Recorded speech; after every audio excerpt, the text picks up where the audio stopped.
Confédération politique des députés nationaux de l'opposition, Ensemble et Avançons MS. Nous, députés nationaux des regroupements politiques, Ensemble et Avançons MS, proclamés élus provisoirement par la CENI pour la 4e législature de l'Assemblée nationale 2024-2028,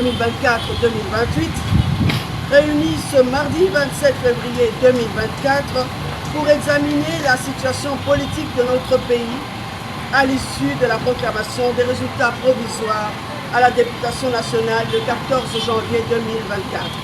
Faisons la déclaration suivante. 1. Les élections du 20 décembre 2023 se sont déroulées dans un contexte général caractérisé par des irrégularités et une fraude sans précédent. 2. À l'issue des enquêtes internes de la CENI, un groupe de 82 candidats a été invalidé et une liste complémentaire de plus d'une centaine annoncée de fraudeurs n'a jamais été rendue publique ni sanctionnée. 3. C'est ici qu'il convient de saluer le comportement exemplaire de l'opposition, dont les candidats sont quasiment absents parmi les délinquants sanctionnés par la CENI. Ainsi, 4. Il faut considérer que les rescapés de l'opposition, soit moins de 29 élus sur 477, proclamés provisoirement par la CENI, méritent leur siège et ont été régulièrement élus, contrairement à ceux de l'Union Sacrée qui détenaient illégalement des machines à voter. 5.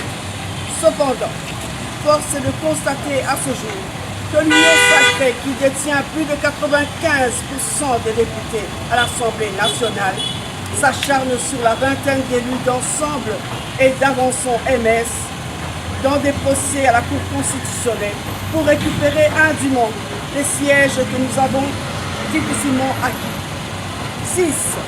Les arrêts attendus de la Cour constitutionnelle, statuant sous pression, risquent de consacrer le retour en force du parti-État avec une Assemblée nationale monocolore et instituer ainsi de fait la fin d'une démocratie pluraliste.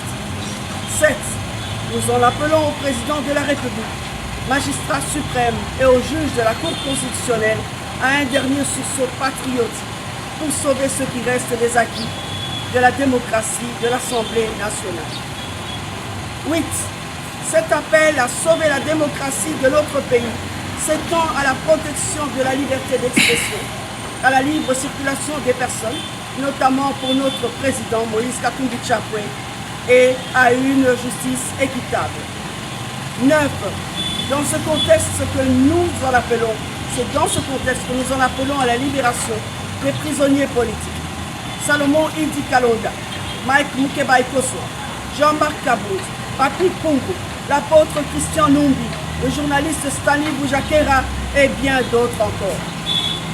10. Nous exigeons l'arrêt des poursuites et arrestations politiquement orientées en vue de museler l'opposition et instaurer un régime de terreur. La liberté doit demeurer la règle et l'arrestation l'exception. 11. Nos organisations politiques, ayant décidé de siéger à l'Assemblée nationale comme opposition républicaine, malgré les élections chaotiques du 20 décembre 2023, rassurent nos populations sur notre détermination à demeurer les sentinelles de la République pour dénoncer la mauvaise gouvernance et la violation des libertés qui tentent à régner sans embâche dans notre pays. 12. Enfin, nous saisissons cette occasion pour soutenir nos populations meurtries du Nord Kivu et de l'Ituri.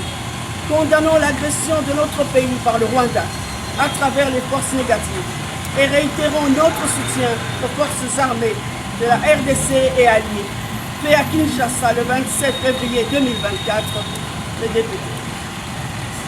Merci.